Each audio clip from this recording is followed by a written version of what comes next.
welcome to another episode of ShePrints Africa, empowered by Printing SA and Impulse Radio Africa. Today, I'm joined by two powerhouse females in the printing industry. One, Ilisna O'Reilly from NuTec Digital Ink, and she's been in the industry for 20 years, but she's going to delve into how she got into the manufacturing space.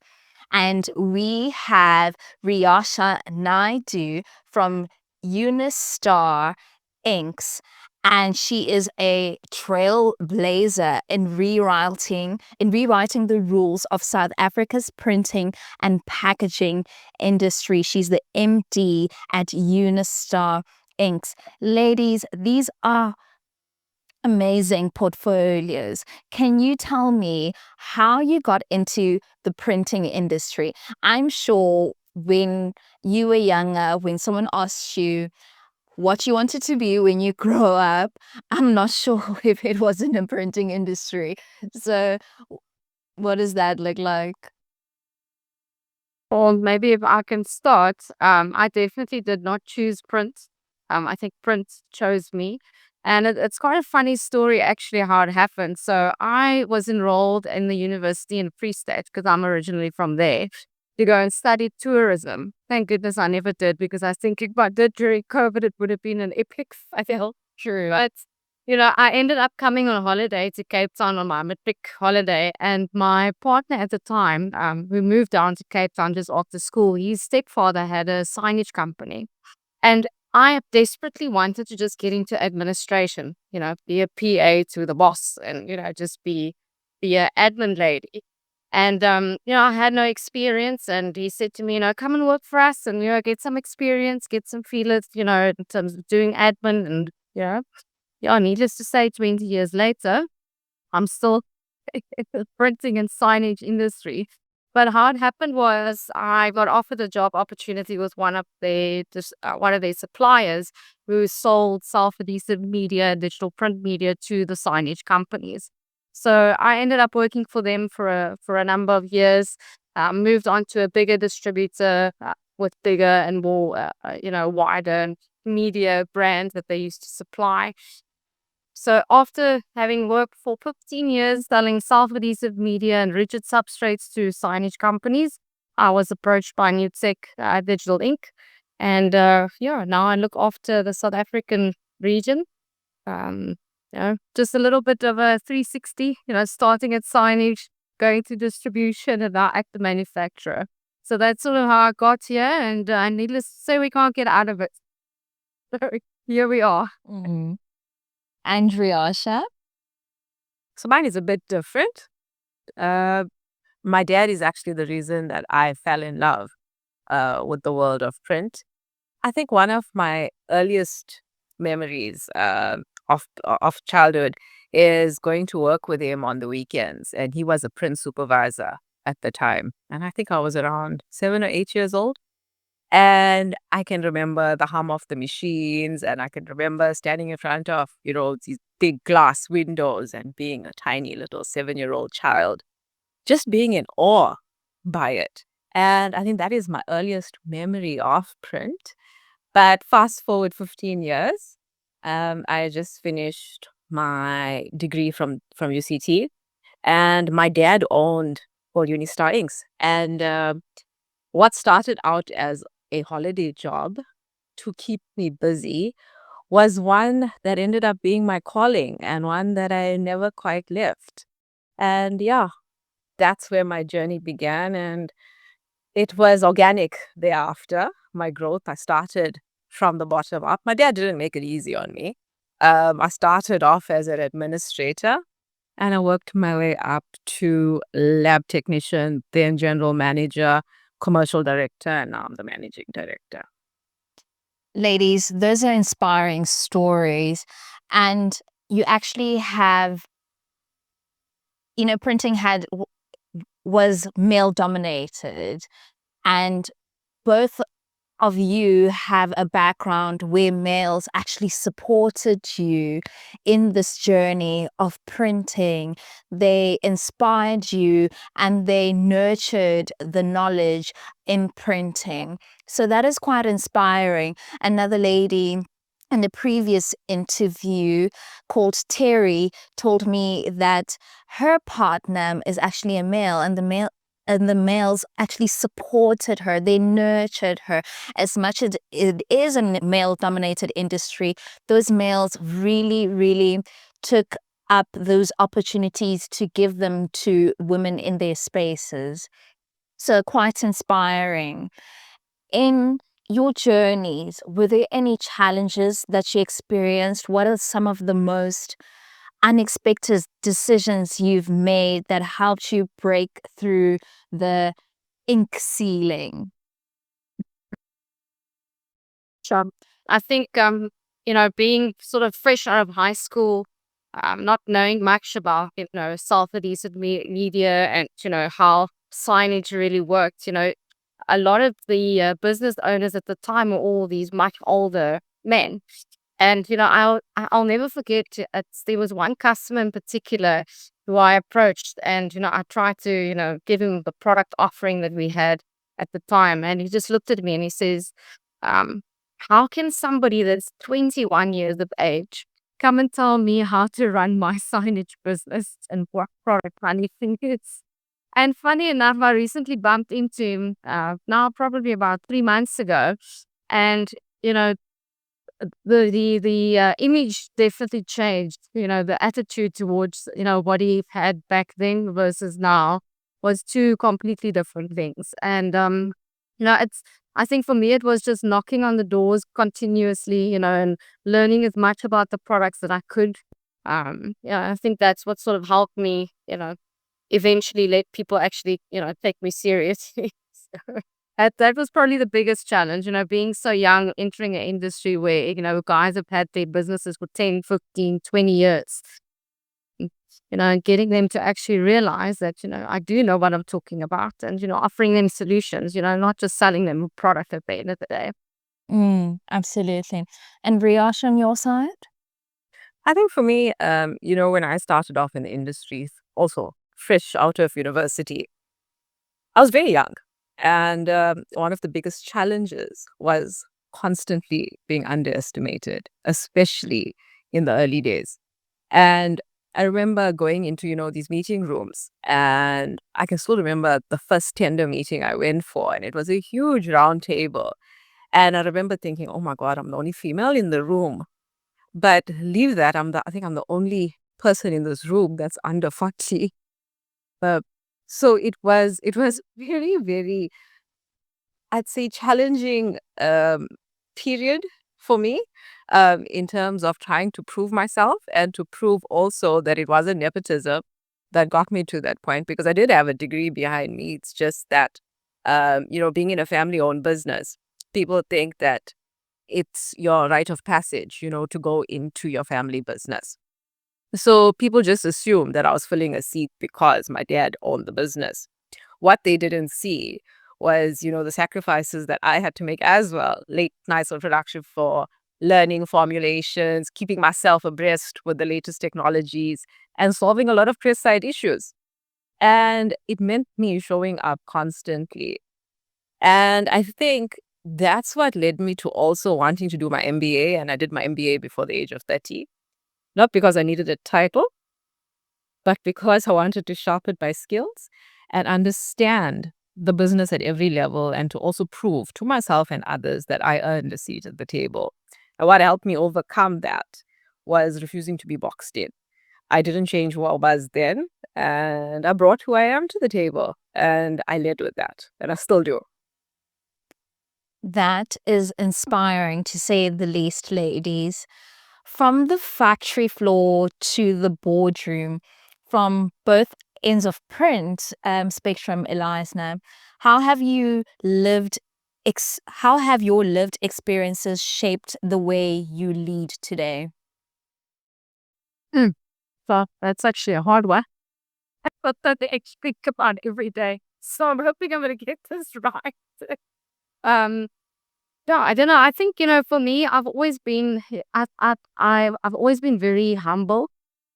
And I think, you never forget where you come from. I've also worked I've done deliveries, I've done invoicing, I've answered the phone, I've been a receptionist. So throughout all the stages of my career, the last 20 years, each and every single position has taught me something. And I try and take bits and pieces out of that.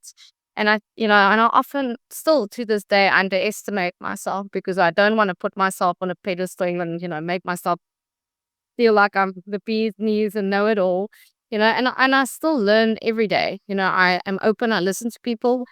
Sometimes it's better to not just always comment and have an answer for everything. Being humble, and also, allowing people that, or allowing to delegate, a task to other people. That's something that empowers you as well. It doesn't mean that you're weak if you delegate tasks to other team members. It also shows them that you want them to improve, and it motivates and inspires them to be better. So I don't know if that really That absolutely makes sense because you resonate with the previous interview. Terry said similar sentiments to never stop learning, even when you're a leader. So, Riasha, what's that one thing that your professional and personal journey that people often overlook, but that's central to your success in this industry? Okay, so I'm gonna being a female. So let me give you an example there. Being a mom as well. So I became a mom 5 years ago, and my son was diagnosed with autism 2 years after he was born. And that was the start of a brand new journey for me, and that didn't come with a manual. And I often tell my own team that leadership as well, it doesn't come with a manual. And it's often doing what you feel is right and what you feel is the right fit. And both those journeys require consistency, it requires compassion and showing up even when it's hard. And that's the lens I bring into my business. And I don't just lead with KPIs and strategies. I lead with heart because I understand that real life is happening. And behind every title, behind every uniform, every job, you have to do that. And I believe that's what you have to do. So I think also my lived experience has also shaped me. But I think also retrospectively, when you look at others as well, it's also shaped them. And I think, being females in leadership and also inspiring the next generation of females in leadership, it's important that we also acknowledge that what leadership means for females. Yes, what leadership means for females. It's leading with heart. Your companies are playing a role in shaping the future of ink, signage, and packaging. How are you championing sustainability and the circular economy in your day-to-day operations? Can we start with Riasha? Okay, so we started this a long time ago. I think it was 2010 when the buzzword was going green, the buzz phrase rather was going green. So our core business offering is solvent-based inks for food packaging. So we manufacture inks for bread bags, Simba chips packets, um, and the Coca-Cola labels, etc. And when everybody started going green, it was to look at developing inks that released less amount of VOCs and to reduce the carbon footprint. So we partnered with a polymer chemist and we launched a full range of water-based inks as a replacement for solvent-based inks. And that started in 2010. And at the time, we were actually ahead of the curve. My dad used to travel a lot, and he often would go to trade shows in Europe and in America.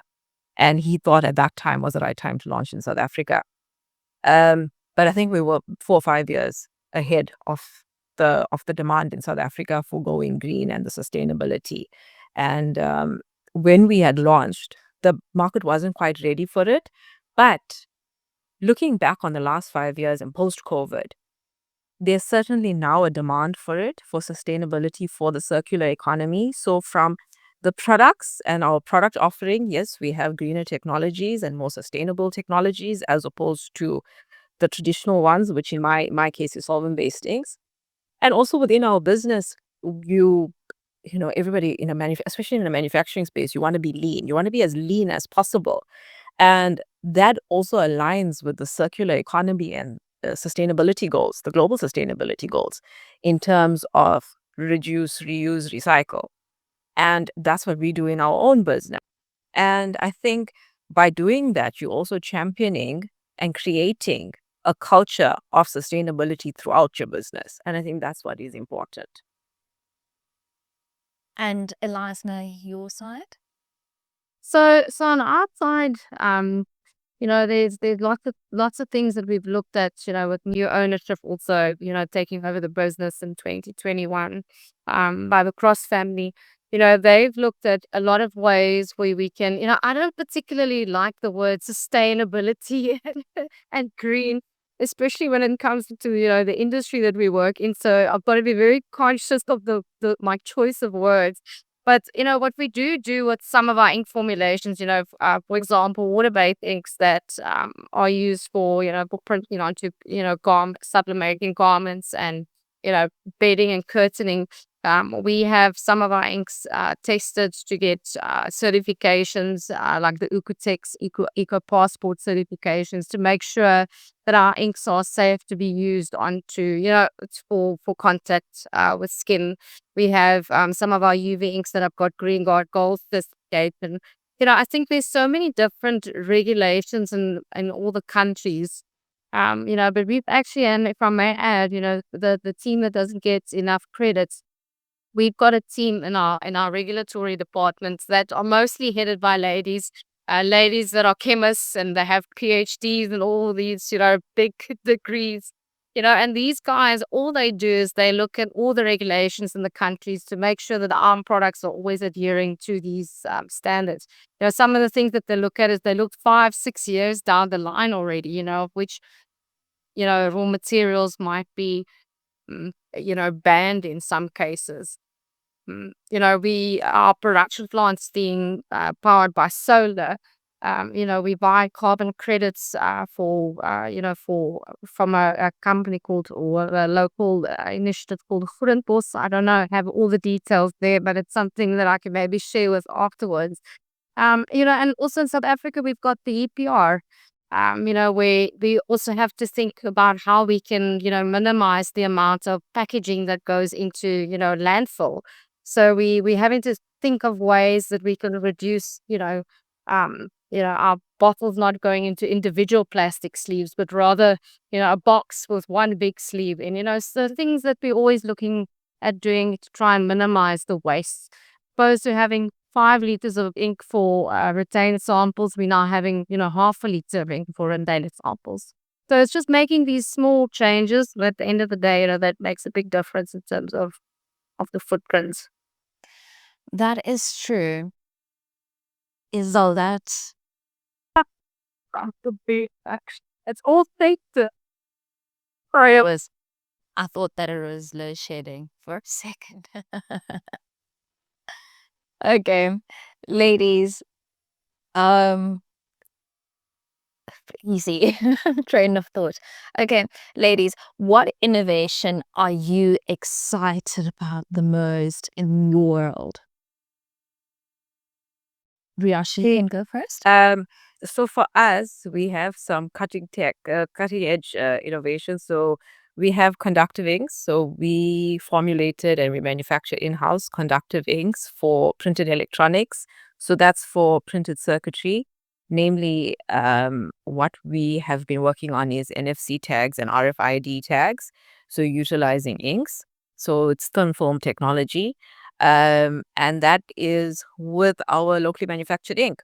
So that now we're trying to evolve it and take it into the smart packaging space, where you're looking at packaging sensors and also creating a more diverse experience for customers. And tags such as RFID tags, it's um, a multi-mode for various uses. You can use it for marketing, you can use it for security, you can use it for inventory control. So we've been working on that for a while now. And again, when we started it, we were ahead of the curve. South Africa wasn't ready for it. But where we at currently, there's definitely a lot of interest in it, and it is something that we are so excited for. Also to be in that space now, and everything going smart, going digital, going Internet of Things. Um, so we are doing quite a lot there, and also trying to integrate AI and machine learning into our algos when we are working with RFID tags and offering, a product offering and a service offering to our customers. So yeah, that is something that I'm most excited for within our innovation space. Wait, wait, wait. For someone who's not technical at all, I heard so much printing jargon and ink jargon. Ooh. Okay, RFI tags. In simple terms, what is that? So it's radio frequency identification. That's what RFID stands for. And what it is, and I think you know it, and you probably do know it. There's certain items of clothes which you probably own. I'm trying to give you an example that you probably have. In the label itself, if you turn over the label, you'll see there's a little like circuit on it, and sometimes it's just this small. Um, and it has a little feature there, and that silver circuit is the RFID tag.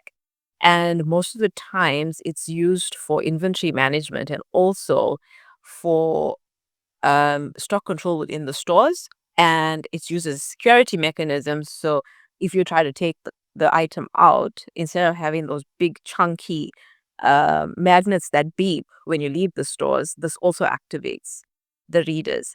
So that's what it is. So you've probably seen it, but you didn't realize it. Hmm. And is it also on, you said, if in the CETA industry certificates? Yeah, so we've, besides that industry, uh, not really certificates, but anti-tampering. So, the matric exam papers? We've we've also partnered with them where we're doing a project for anti-tampering of exam papers so that it doesn't get opened before it goes to schools and examination centers. And you would know if it has, because it leaves a footprint. And if you scan that tag, you'll know exactly where it's been, when it's been opened, how often it's been opened. So that's something to look forward to. The reason I ask this question in terms of what excites you about the innovation that is happening right now or that we've never known about is because we think ink is just ink on paper. And we never think of it as a safety precaution or ways we can have safety precautions with the use of these innovations. So that is quite interesting. And Ilisna, on your side, what inspires you and what is the best innovation that excites you at this moment? So that's the nice thing about working for a manufacturer. We at NuTec, we've developed a lot of some of the world's first. We've developed one of the world's first neon UV inks for one of our clients. We constantly, obviously, there's new machines coming into the market, different inks. Developing fluorescent inks for dye sublimation, for example. When you sublimate with, opposed to using normal yellow and magenta, you will use a fluorescent yellow and a fluorescent pink. And when you put your garment under a black light, it fluoresces or it glows. So those are the exciting stuff. And especially, I think me being a woman, I get excited by pretty things. I'm a visual, a visual creature. We get to develop. We're currently busy developing inks, pigmented inks to print onto natural fabrics. So there's lots of things that go around behind the scene. Before we get to a point where we actually launch a product into the market, and that part of the playing around with it, how the ink behaves onto the material, how it behaves after it's been washed. Those are all things that, we get to be a part of, and it's really special, to work for a manufacturer that, can develop things literally from scratch. DTF is also something that we busy developing inks for. So that's lots of testing, and we've got some very very clever, skilled people within the business, and the things I come up with is just mind boggling. To say Really, it is, and it's great insight because Africa is really known for having minerals and taking those minerals for them to be produced overseas, and then we receive the products back. We're not really known for having a huge manufacturing or production capacity, and we're not really known of discovering those innovations. So companies like yours are really at the forefront and presenting those innovations and really catapulting them into not just South Africa, but at the continent at large. Hence, I was talking about sustainability. Hence, I was asking about innovation, because if we look at just Africa and we ask ourselves, are these innovations, can they be implemented? And your manufacturing space, do we have capacity for that? Do you think so, ladies? Absolutely. I think we as South Africans and Africans, we undersell ourselves completely. My boss always tells me, a science shop in South Africa is the same as a science shop in Canada and in the US, we don't expect that we can do these world-class things in a country like ours. And I think we undersell ourselves way too much. We the biggest digital ink manufacturer in the Southern Hemisphere. We're the only one of our kind in South Africa, in Africa, let alone. We obviously operate at a different space where opposed to Unistar Inks. But that's just so amazing that two of these companies that manufacture locally, are actually on the same level as the guys on the global scale. Precisely so. World class. So let's talk about how print meets purpose. In print, it's so much technical jargon and we talk about innovation. But when we look at the people, planet, and profit, what does that mean for business decisions? Riasha, would you like to go as the MD? So I think let's first unpack the print meets purpose. Yes. Um, I think that is a very powerful statement, because I think a lot of people think, and I think you also touched on this, that people think print is color on paper or color on a label and color on packaging. But it's communication, it's identity, it's trust between a brand and a customer. That purpose is what makes it matter. At Unistar, purpose shows up in the way that we innovate, like developing inks that make packaging more recyclable or creating barrier coatings that helps, reduce plastic use. But it shows up in our people, the jobs we create, the talent we mentor, the communities we uplift. And when print meets purpose, it stops being just a product. It becomes something bigger than that, something that drives impact, something that drives change. And I think it's something that we should all be proud of, being in the printing industry, because it's a very diverse industry at that. But yeah. True. Absolutely. Okay. So if you could speak directly to a young woman considering a career in print or signage, what would you say to her, Ilisna? Print and signage, visual communication is so versatile. If you just think about it, if you're driving or you're walking in the shop, everything is printed. There's billboards, there's vehicle wraps, there's and no graphic is the same as the next one. There's so many different you know opportunities, from being a graphic designer to being a printer technician to being a vehicle wrapping specialist. There's so many opportunities in our industry, and every opportunity or every job is different to the one that you did before. So, I think it's an exciting industry to work in. You can't really go and say to, the university, I want to go study to work in printing and signage. But I don't know if you can do that today, but in my time, you couldn't do that. But I think it's one of the industries that I think that will never die. It will always just keep evolving and adapting new technologies. And, that's what's exciting. Nobody wants to do the same thing forever. Um, so I think there's so many opportunities in our industry that can allow you to still work in our industry, but you can, go from being a graphic designer to being a production manager to being a vehicle wrapping guy. The opportunities are endless. Amazing. Riasha, your father left you with a legacy in print. What legacy do you hope to leave in the print industry? Oh, okay. That's a major one for you to unpack because it's something that is very close and dear to me. So I want my legacy to be more than just ink on paper, ink on packaging. I want it to be about people, purpose, and possibility. I want to be remembered as someone that didn't just run a business, but rather someone who changed what leadership looked like in this space. A woman who showed up boldly and led with her heart and opened doors for others, especially those who were never meant to have a seat at the table.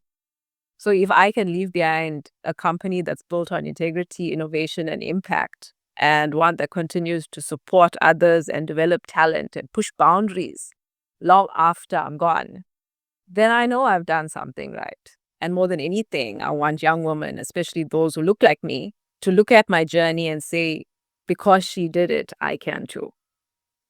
Amazing. You ladies are truly inspiring in the spaces that you're in.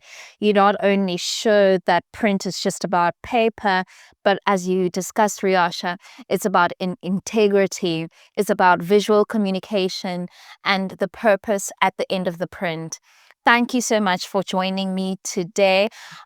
Will you be at Women in Print, the events? Ilisna, you'll be in Cape Town, right? I will be at the Cape Town one, yes. And Riasha, you'll be in Durban. Yes, I'll be in Durban. Avisha promised me birth tickets. I could, but enjoy the Women in Print. I know you'll be there also to inspire other women and other ladies. I know that there is a Print Her mentorship program taking place that not only is about the event, but it wants to have a sustainability of providing mentorship to apprentices who want to be in the industry. So I truly hope you can sign up for that one too, or anyone in the audience that feels like they want to be a mentor or a mentee, or join one of the Johannesburg, Durban, or Cape Town events. You stand a chance to win one of 5 tickets. Just go to our competition on social media, and we hope to see everyone there.